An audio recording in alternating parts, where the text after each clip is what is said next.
9 hours. 3, 2. Good morning. Welcome back to Trade Talks. I'm your host, Jill Malandrino, Global Markets Reporter at Nasdaq. We're coming to you live from Georgetown University's McDonough School of Business at the DC Blockchain Summit. Joining me is Eric Piscini. He's a principal of Global Blockchain over at Deloitte Consulting. Thank you very much for joining us live today. And what do you think it's going to take for us to see large implementations of blockchain technology? Well, so I think it's interesting because a year ago the answer would be technology. I think today the answer is more collaboration between market participants. So, you know, the hard piece of building blockchain solutions is actually to convince people to work together and building the next generation of business platforms. And that's hard to do. Regardless of blockchain or not, it is hard to do. And that, to me, the number one challenge that we have today. So we are doing a lot of things as an industry and as Deloitte to address that, but it's the number one challenge today. How do the regulators fit into this? Well, so they are one of the market participants, right? If you think about regulators, they are market participants. Usually they are market participants late in the process, right? They come to control, to audit, to verify, to report. But with blockchain technology, you have an opportunity to bring them into the platform early on, and they can actually be part of the solution, part of the platform, and see in real time what is happening in one market, which is very valuable for them. That's how we engage with regulators. So what are the challenges that you're seing for the industry from the perspective of Deloitte?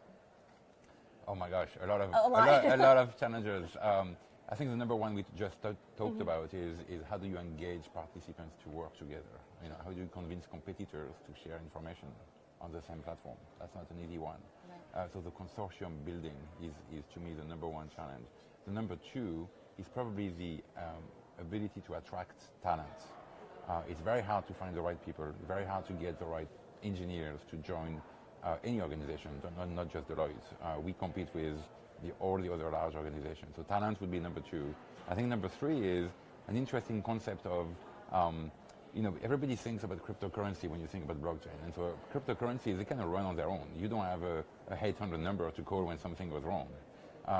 In the enterprise space, you cannot afford that. You have to have someone to operate the network, to operate the nodes, and who is going to do that? So the operation aspect of it. And we still have regulatory and legal challenges around what blockchain will represent in terms of value transfer, in terms of storage of value, different jurisdictions, even within the US, different states having different position on blockchain. So a lot of that are some of the challenges. Technology is still a challenge, but not as much about the capabilities of the technology, more about how do you architect those platforms to make it very nimble and very flexible to capture innovation over time as the innovation takes place. Well, tell us about the proof of incompetence concept. Oh yeah, so that's something I came up recently because we know I've been in this market for 5 years, so I've seen a lot of clients coming to me and saying we need to do something about blockchain, and the idea is to say if you have a very strong business case,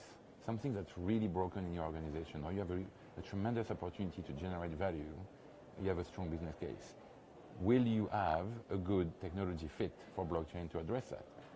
If you do, that's what we call a proof of value, and that's the best case scenario. If you don't have a strong business case and you have a strong technology fit, that's a proof of concept. So you validate that the technology will work. If you have a strong business case, but you don't need blockchain for this, and you still apply blockchain, that's what we call a proof of curiosity or blockchain tourism, right? So you can kind of play with the technology.